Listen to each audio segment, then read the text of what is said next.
ayat 13. Fi auladikum lidzakari mislu khaddil unsayai. Kalau kamu punya anak-anak, ada laki, ada perempuan, lidzakari, bagi laki-laki dapat 2 banding daripada hak perempuan. Mengapa harus demikian? Karena tugas laki-laki mendapatkan hanya untuk mencari makan di mana saja dengan kekuatan, dengan kewajiban yang ditetapkan oleh Allah. Sedangkan orang inang gatnyan hana dibebankan oleh agama untuk cari nafkah. Yang pertama, orang inang menyaga mengkawin, orang agam gemai jelame, orang inang terima jelame. Yang wajib bayar jelame orang agam. Yang terima orang inang kan wali.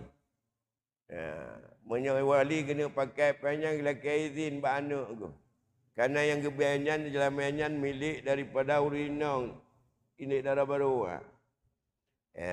Yang kedua, menyanyian milik darah baru, maka baik tak berala hati digetanyo, orang lain mengkawin getanyo yang boyum. Tabau kampung tu tak boyum. Ubina keluarga mutapat. Nyanji menyahai tim 25 manyam kakahana. Kakak nek-nek zaman 25 manyam. Orang lain mengkawin, ini kain mencewek kahai. Kahana tu orang pegdah dia kalau galintah dia. Ayumai 25 mayam kemah jino per juta kasih mayam. Habis buat ipu peluang tu, yang telah sabah sebab ipu peluang orang. Karena yang boh jelamanya kanji, kita nyoyah ngan mai talu. Yang boh tumpuk, ubina keluarga ajak duk pakat, padup jelamanya tinang. Padahal kita nyoyah urusan tapunya, dia boh jelamanya kali. Dia tabuh organ menghai HAEA le sagamnya punya memukah dan trip laju awaknya lan dosa ana urusan tanya. Cuma menyatakan dalam fikir padup je lama bi aqallil mutamawwal. Di kurang-kurang yang berharga kajut ke jelama. Yang penting jelama nak. Wata nilai benda yang dikurang-kurang daripada yang berharga. Ya, tina encin pun encin besar. Kaja. Di kilau bawah mamplam. Kaja. Karena yang nayum. Mana lagi nyanta pemuda. Orang anak dunia orang nyogotan. Kata dah.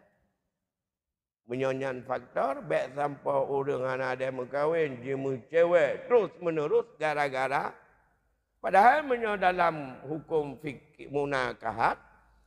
Yang paling gat orang inang jelame murah, mengkawin bagah, anak beramai. Ini yang apa? Sebaik-baik perempuan cepat kawin. Yang kedua, maharnya murah. Yang ketiga, cepat punya anak. Udah kita nyuagam? Hana gayung, hana sunat bu bagah kawin. Benapa yang nilai? Yang nak pen puasa-puasa mentau dah menghutat. Yang kita nyuagam. Yang faham wijak. Ini cara untuk ganti hidro. Jika ganti hidro kagak. Ya, puasa-puasa ada orang. Ngak baik tak ibu doa penangkan rindu dan nafsu. Jadi, panjang mengkawin. Kita belanja aja. Minta kebancara temudip. Menyuri nak hana orang tak minta belanja. Karena uragam yang main. Yang kedua, getanya orang agam wajib binafkah ke perumah. Orang terima nafkah. Yang kedua, wajib getanya orang agam minta nafkah ke anak. Anak terima nafkah. Makan, minum, pakaian dan segala macam. Yang keempat, getanya wajib binafkah ke orang cik. Menyaganya kata Tuhan atau ganyan kagasin atau ganyan apa pajum. Yang kelima, katanya wajib binafkah juga kepada adik, kepada adun apabila awaknya memang hana tapun nali dan kamu roroh. Digedih hana dipakah mati ganyan dengan sebab tu. Atau ganyan aib dengan tilun. Tanya mampu nyan dosa atau kita tanya orang agam. 5 umbah.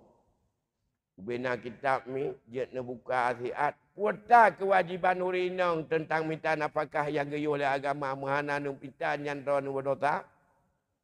Jangan tak. Hana sapu apa. Ya.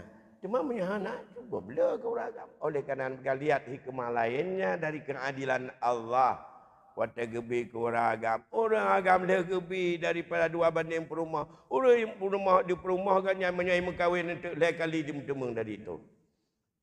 Maka karena kewajiban itulah minta kita di baik terpojok dengan pendapat daripada apa ini.